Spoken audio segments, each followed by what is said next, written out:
Escritora na fabla del agüerro, travesas a ciudad entre as aireras, recorres claros da follarasca, os tuyos güembros como los caminez dos parques.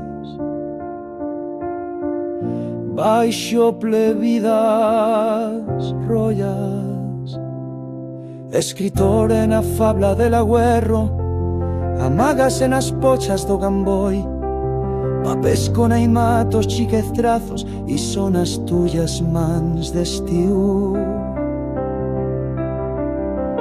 E nos paseos dos paixaros emigratos, ao canto del auga e das follas das fuents, leyerás os sueños que darás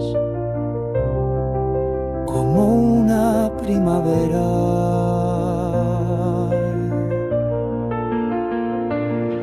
Escritor en a fabla del agüerro, recorres as claros de todas as añadas, ta retornarnos os nombres dos perditos, os que non mereixeban este país do oblido, e remanen ausens de fuera do tiempo.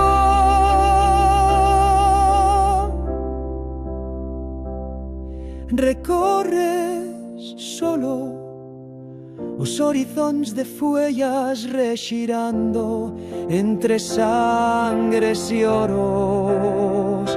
Das lo que tienes y encara una promesa por parolas, fuenstacatas de molsa y de futuro os didos y pasas.